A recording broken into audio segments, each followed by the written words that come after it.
الحياة شوقا إلى المولى أتيت أسلمت روحي للإله. بسم الله الرحمن الرحیم. اللهم صل علی محمد و علی آل محمد کما صلیت علی ابراهیم و علی آل ابراهیم انک حمید مجید و بارک علی محمد و علی آل محمد کما بارکت علی ابراهیم و علی آل ابراهیم انک حمید مجید. عرض سلام دارم و ادب و احترام خدمت همه شما خوبان و سروران. امیدوارم هر کجا که هستید، هر لحظه و هر روز زندگیتان در تلاوت کلام الله مجید و عبادت الله متعال زیباتر از لحظات و روزهای گذشته آن سپری گردد. در یکی دیگر از برنامه‌های آموزش روحانی قرآن کریم همچنان همراه شما عزیزان هستیم و درس جدیدی از سوره‌های پایانی کلام الله مجید. اگر بیننده برنامه‌های گذشته بوده باشید می‌دانید که ما در این مجموعه برنامه‌ها بعد از بیان قواعد اولیه آموزش روحانی قرآن کریم به تلاوت سوره‌های کوتاه قرآن کریم پرداختیم، چون این سوره‌ها بیشتر در نماز مورد توجه قرار می‌گیرند و تلاوت میشن تا هم تمرینی شده باشه در روحانی قرآن کریم و هم اصلاحی صورت گرفته باشه در آنچه که احیانا شاید در بعضی از تلاوت‌های ما در این سوره‌ها وجود داشته از اشتباهات و یا خیلی از این تلاوت‌ها رو ما شنیدیم در کودکی از دیگران حفظ کردیم و شاید سال‌هاست متوجه نیستیم که یک سوره رو که در نمازها تلاوت می‌کنیم دچار مشکل هستیم درش و یا اشتباه تلاوت می‌کنیم. به همین خاطر ما سوره‌های آخر کلام الله مجید رو به همراه شما عزیزان خط به خط، کلمه به کلمه، بلکه حرف به حرف به تلاوت گرفتیم و قرائت تا سوره مبارکه زلزال رسیدیم. در این برنامه هم به همراه شما عزیزان به این سوره عظیم خواهیم پرداخت و در این سوره به همراه شما عزیزان بررسی خواهیم کرد علائم و حرکت هایی که در کلمات و حروف این سوره عظیم وجود دارد. تصویر این سوره رو با هم می‌بینیم. سوره زلزله، سوره از زلزله، اصل درستش زلزله هست. زلزله خیلی ها زلزله بهش میگن، اصل سوره زلزله هست. بعضیا زلزله میگن به خاطر اینکه کلمه زلزلت در اینجا نوشته شده، اما اصل سوره زلزله یا سوره زلزال هم گفته میشه. در ابتدای تلاوت کلام الله مجید از آداب تلاوت این هست که با اعوذ بالله من الشیطان الرجیم تلاوتمون رو آغاز کنیم. اعوذ بالله من الشیطان الرجیم بسم الله الرحمن الرحیم. این علامت کسره هست، زیر حروف قرار میگیره و هر حرفی که این علامت زیر او قرار گرفت صدای ا میگیره. الف وقتی که یک شش زیرش یا بالای او قرار بگیره بهش در عربی میگیم همزه. اگر کسره داشته باشه زیرش قرار میگیره این شش، و اگر فتحه و یا ضمه داشته باشه بالای الف قرار میگیره این میشه ا. ذال علامت فتحه داره، به این علامت میگیم فتحه. روی هر حرفی قرار بگیره آن حرف صدای ا میگیره، مگر اینکه بعد از آن حرف که فتحه داره الف بیاد که اینجا این گونه است. بعد از این علامت فتحه الف اومده، حرف ذال فتحه داره، بعدش الف اومده، صدای آ میگیره. هر حرفی که شما مشاهده کردید که علامت فتحه بر روی آن و الفی بعد از آن قرار گرفت، آن حرف رو با صدای آ میخوانیم. و اگر این حرف از جمله 8 حرفی باشه که پر خوانده میشن، یعنی صاد، واد، تا، ظا، غین، قاف و خا و را پر خوانده میشه، در غیر این صورت پر نمیشه. یعنی چی؟ اینجا این حرف از اون 8 حرف نیست. ظا باید الف بگیره، یعنی با صدای آ باید خوانده بشه. فتحه بعدش الف اومده، صدای آ میگیره، میشه ذ. اما نمیگیم ظا، پر نمیخونیم، یعنی دهانو به سمت بالا باز نمیکنیم. نمیگیم ظا اذا، نه میگیم اذا. این رو میگیم باریک خواندن. فرق پر خواندن و باریک خواندن رو دقت کنید. من اگر بخوام این رو پر بخونم میشه اذا، در حالی که درست نیست. ذای خواهر زال، خواهر دال، ذال پر خوانده نمیشه. اما حروفی که پر خوانده میشن اون موقع میرسیم جلوتر داریم در آیه بعد انشالله صحبت خواهیم کرد. اذا زو، این علامت ضمه هست، روی هر حرفی قرار بگیره صدای او میگیره آن حرف. زو. لام علامتی که روش هست بهش میگیم ساکن. به این معناست که این حرف از خود حرکتی ندارد، ساکن است و نحوه خوانشش و قرائت این حرف این است هر حرفی که روش علامت ساکن داشت چگونه خوانده میشه؟ میگیم این حرف رو به کمک آخرین حرکت ما قبلش میخونیم. از آخرین حرکت ما قبل کمک میگیریم برای خواندن حرفی که ساکن هست. اینجا زا میچسبه به لام. زل، زل. لام رو دقت کنیم که حرکت نکنه. زل، ز، ل، ت. زلزلت، اذا زلزلت.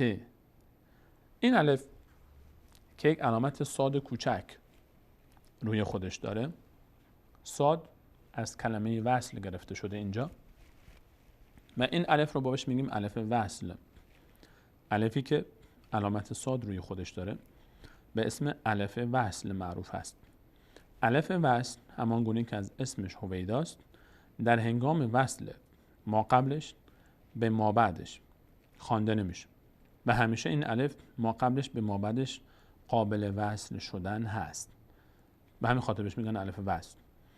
ما قبل اگر به ما بعد وصل شد این الف در هنگام وصل خوانده نمیشه، اما اگر در ابتدای تلاوت بود آن وقت خوانده میشه. اینجا در ابتدا نیست، اینجا خوانده نمیشه.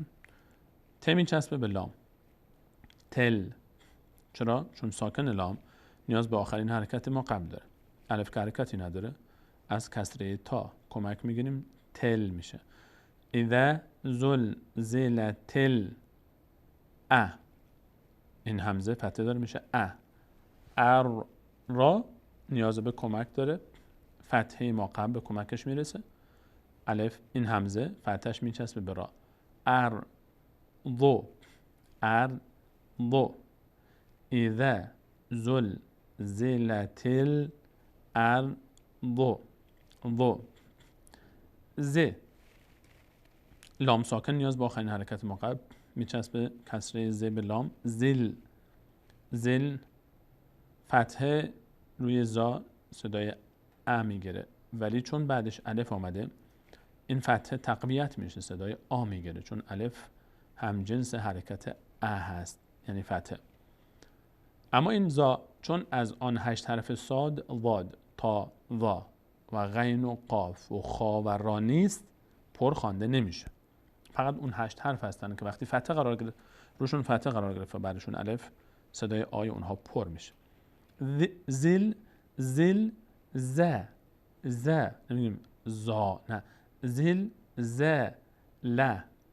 ه فتحه داره بعدش الف قرار گرفته، صدای آ میگیره اما پر هم نمیشه، میشه زل، ز، له. ه نمیگیم ها، ه. زل، ز، له. از اول بخونیم آیه رو. اذا زلزلت الارض.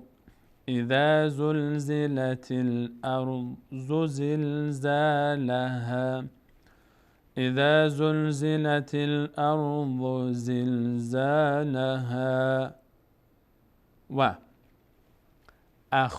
خ میچسبه به ما قبل چون نیاز به کمک داره، ساکن هست. را ج ت و اخرجت. الف در هنگام وصل خوانده نمیشه. لام نیاز به کسره ما قبل داره، ت میچسبه به لام. تل، تل، ارض و اخرجت الارض و اخرجت الارض و اخرجت الارض. اث سه نقطه به همراه فتحه خوانده میشه. قاف فتحه داره بعدش الف قرار گرفت، قاف با صدای آ خوانده میشه و چون از آن جمله حروفی است که پر خوانده میشد، 8 حرف صاد، زاد، تا، وا، غین و قاف و خا و را، قاف از اون حروف هست پر خوانده میشه. یعنی چی؟ اینجا الان در این مثال به راحتی میتونیم تشخیص بدیم پرخوانده شدن و باریک خوانده شدن. قا پرخوانده میشه قا، اث قا، اث قا، له ه. ه فتحه داره بعدش حرف اومده، صدای آ میگیره اما پر خوانده نمیشه. این کلمه در این کلمه الان عزیزان میتونن به راحتی دو تفاوت بین باریک خواندن و پرخواندن اینجا و باریک خواندن رو در این دو مثال میتونن عزیزان تفاوتش رو احساس بکنن. قاف پرخوانده میشه، ه پرخوانده نمیشه. قاف فتحه داره بعدش حرف صدای آ میگیره، ها هم فتحه داره بعدش حرف صدای آ میگیره. هر دو تا صدای آ میگیرن. فرق تلاوت قاف و ها رو دقت کنید که قاف پر خوانده میشه، ها پر نمیشه. در قاف من دهانم رو به سمت بالا باز میکنم، اما در ها به پهلو باز میکنم. اثقا له، اثقا له، ه قا، ه قا، ه. دقت کنید که عزیزان این پرخواندن و باریک خواندن ان شاءالله براتون جا افتاده باشه که منظور من از پرخواندن و باریک خواندن چیه. اثقالها و اخرجت الارض اثقالها و قا. اینجا هم قاف پر میشه، فتح بعدش الف، قاف صدای آ میگیره و پر میشه. و قال، و قال. بریم خط بعد. الف در هنگام وصل ما قبل به ما بعد میفته. لام ساکنه، نیاز به آخرین حرکت ما قبل داره، الف حرکت نداره. میریم خط قبل. لام فتحه داشت، باید بچسبه به لام کلمه بعد. وقا لل، وقا لل. من تصویری مقداری برم بالاتر. و قا لل، وقا لل. اینجا این لام میچسبه به این لام. وقال ال ای. نون هیچ علامت روش نیست، در حالی که علامت ساکن باید می بود. نون اینجا ساکن هست. ساکن یعنی مثل این علامتی که روی لام هست روی نون غالبا باید نوشته میشد، اما اینجا چرا نوشته نشد؟ چرا این نون ساکن علامت ساکنش نوشته نشده؟ چراش رو عزیزانی که بیننده برنامه‌های گذشته ما بودن حتما میدانن، ولی باز هم تکرار میکنیم چون بسیار مهم است. نون ساکن، هر جا ما نون ساکن دیدیم چراش رو در این قاعده ها متوجه بشیم.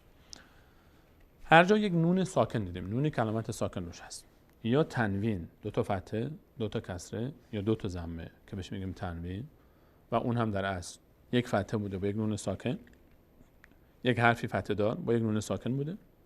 نون ساکن رو حذف کردیم، یک فتحه اضافی گذاشتیم تا دلالت بکنیم بر حذف نون ساکن. چرا حذف کردیم؟ بخواید که راحت تر نوشته بشه.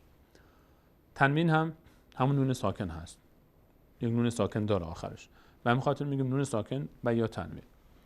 اگر در کلام الله مجید در هنگام تلاوت هر جا نون ساکن دیدیم باید بایستیم ببینیم که از این 4 قانون نون ساکن، احکام نون ساکن، از این 4 حکم کدام اجرا میشه. این حکم ها به خاطر چیست؟ به خاطر راحت تر تلفظ شدن نون. به خاطر راحت تر تلفظ شدن نون. اگر بعد از نون ساکن حرف با قرار گرفت، حرف ب، ما به جای نون میم تلفظ میکنه چون راحت تره. فقط همین. در فارسی هم داریم کلمه زنبور رو بارها عزیزان شنیدن از ما. زنبور، نمیگیم زن، اصلش از زن بور، نون بعدش ب هست، اما در تلفظ ما هیچ وقت نون تلفظ نمیکنیم، میم تلفظ میکنیم، میگیم زنبور، زنبور. چرا؟ چون راحت تره. این همین قاعده در عربی هم هست، قاعده اقلاب. اگر بعد از نون ساکن و یا تنوین حرف با آمد، نون رو به جاش میم تلفظ میکنیم، بهش میگیم اقلاب. قاعده اقلاب یعنی تبدیل شدن، تبدیل شدن نون به میم. این یک. قاعده دوم، اگر بعد از نون ساکن و یا تنوین 6 حرف یا، را، میم، لام، واو و نون که اگر سر هم نوشته بشن میشه یرملون. اگر این 6 حرف بودن، برای راحت تر تلفظ شدن نون چیکار میکنیم؟ نون رو تبدیل میکنیم به حرف بعدش، یعنی به جای نون حرف بعدیش رو تلفظ میکنیم. به جای نون ساکن یا لام ساکن یا ر ساکن یا یای ساکن یا واو ساکن تلفظ میکنیم. چرا؟ چون آسان تره. این قاعده رو بهش میگیم ادغام با غین. یعنی چی؟ ادغام از دغم گرفته میشه. دغم یعنی داخل شدن یک حرف در یک چیز در یک چیز دیگه. این چون این حرف دقیقاً انگار که تبدیل میشه به حرف ما بعدش، انگار که داخل میشه در حرف ما بعدش. این رو میگیم قاعده ادغام یا یرملون هم بعضی ها میگن.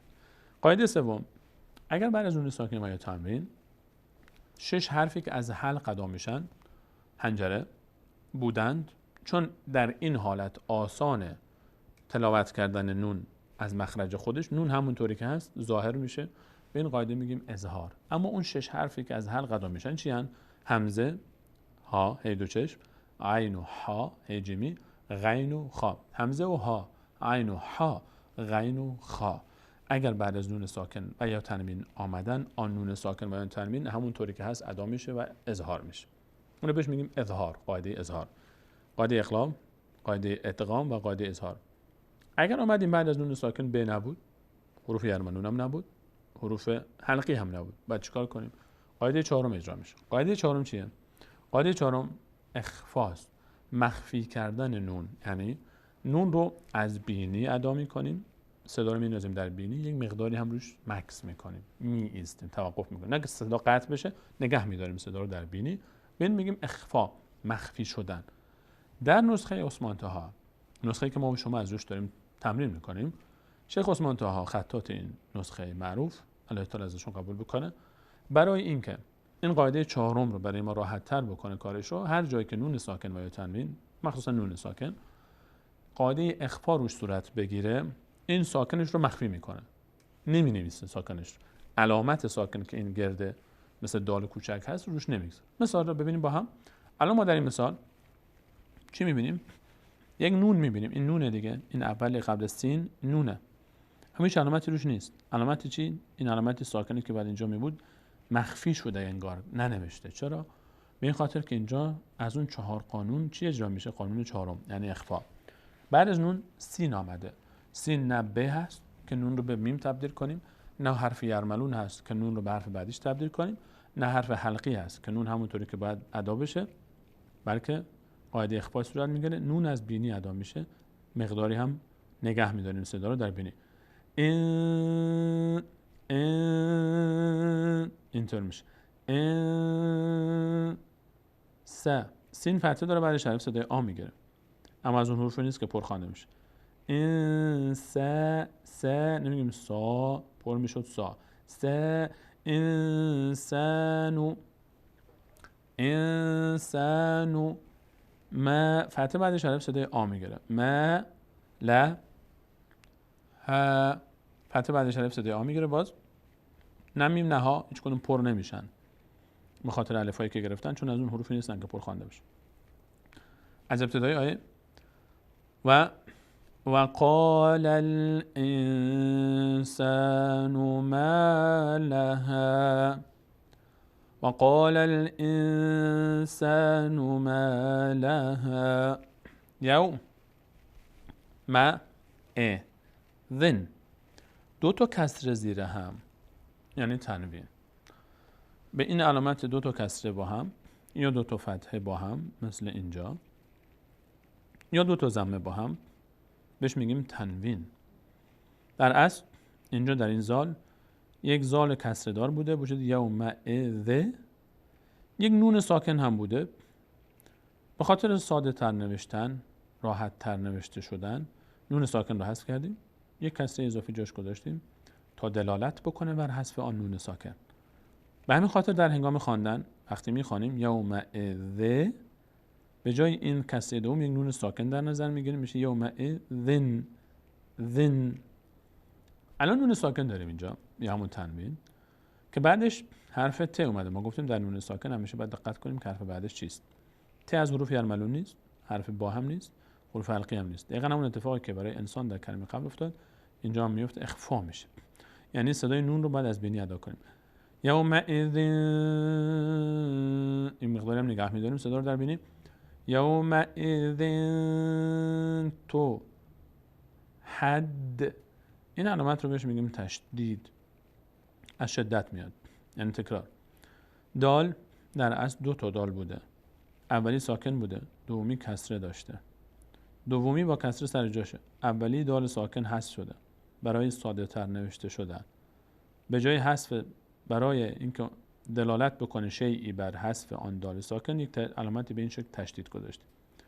و هر جا که علامت تشدید روی حرفی دیدیم این گونه میخوانیم که یک بار به کمک آخرین حرکت ما قبل به صورت ساکن حد، یک بار به همراه کسری خودش د، حد د، تو حد د ثو، تو حدث یومئذ تحدث اخبارها. با پر نمیشه، صدای آ میگیره، فتحه بعدش الف صدای آ. اخبار فتحه، را فتحه داره، ها فتحه داره، بعدش الف صدای آ میگیره. اخبارها یومئذ تحدث اخبارها بأن.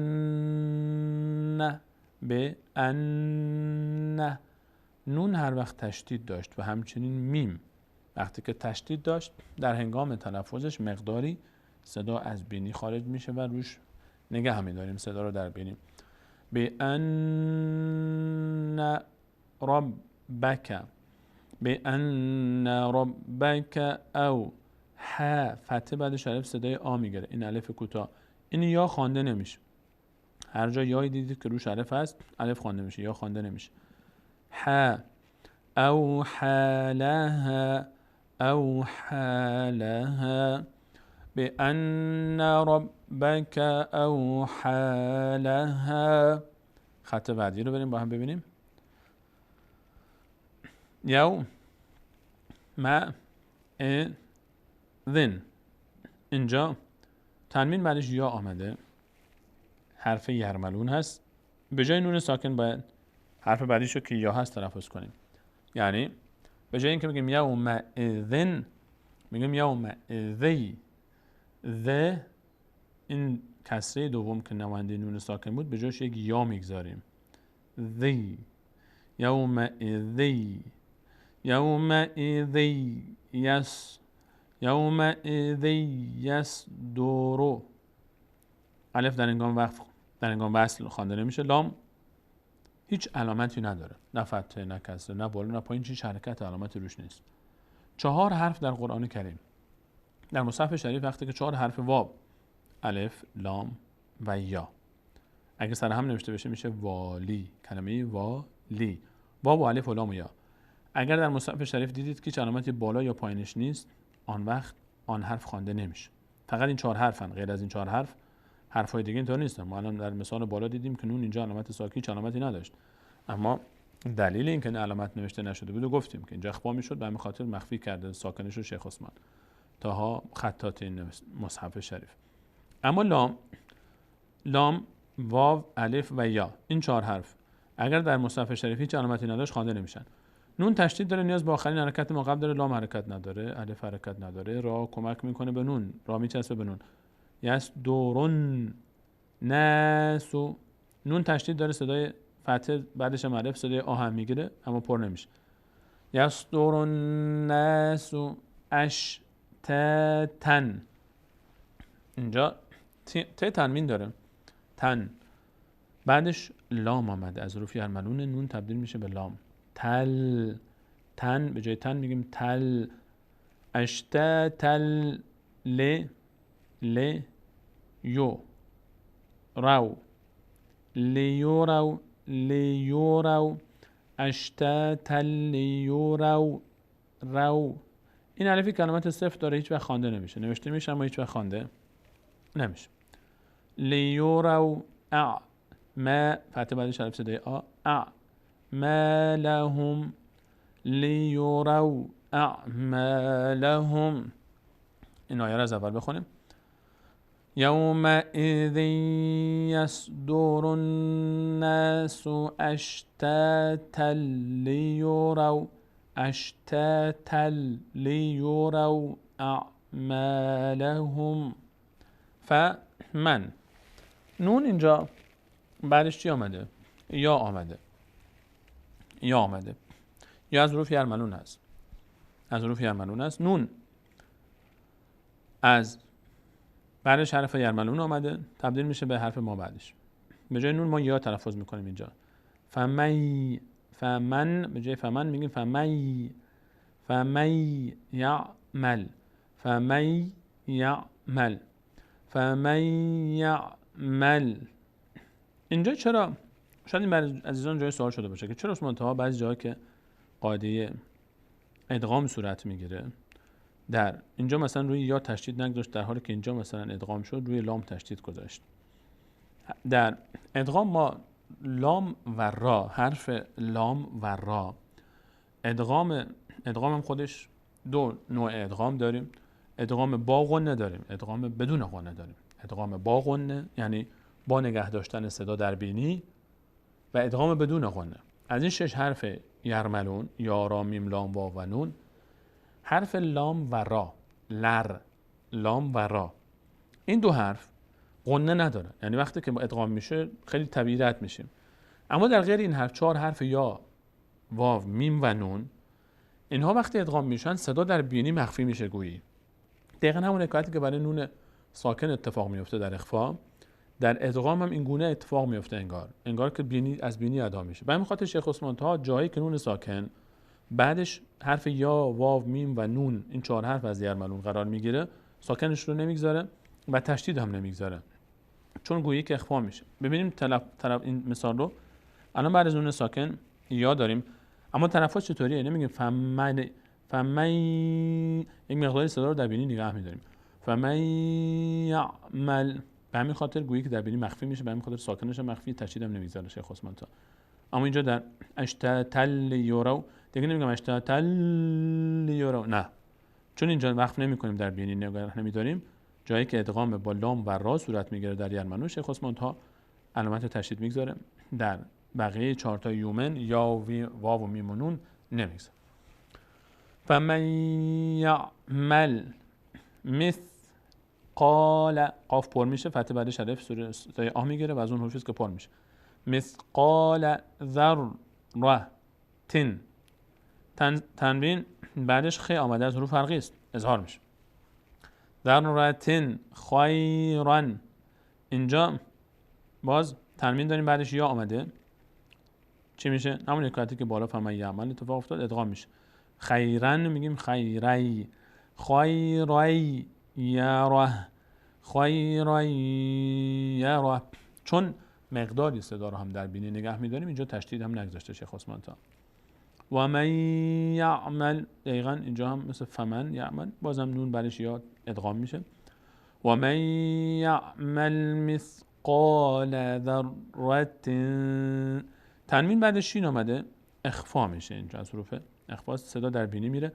ذره شری، اینجا تنوین بعدش یا ادغام میشه با غنه، یعنی مقداری صدا رو در بینی نگه میداریم.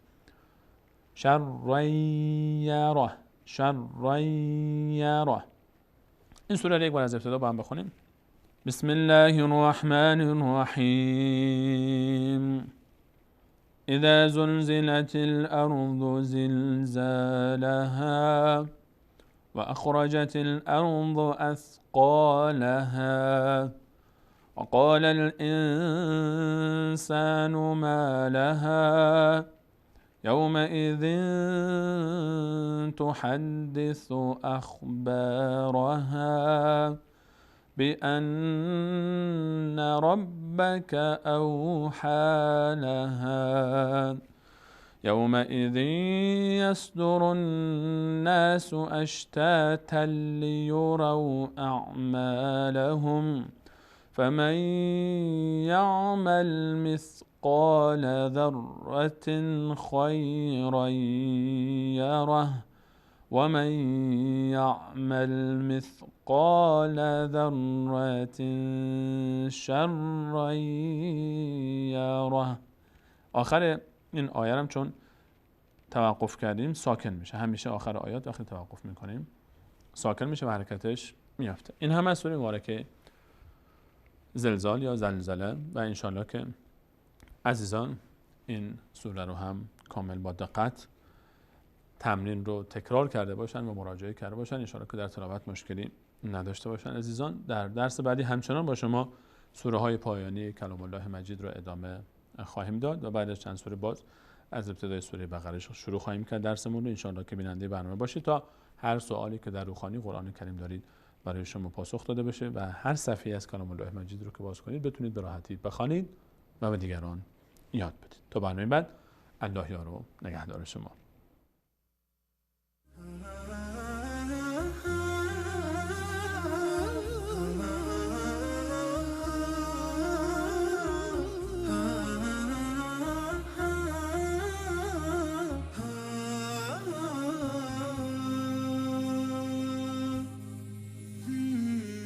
بالقرآن اهتديت في رحبه تحلو الحياة شوقا إلى المولى أتيت أسلمت روحي للإله. بالقرآن اهتديت في رحبه تحلو الحياة شوقا إلى المولى أتيت أسلمت روحي للإله.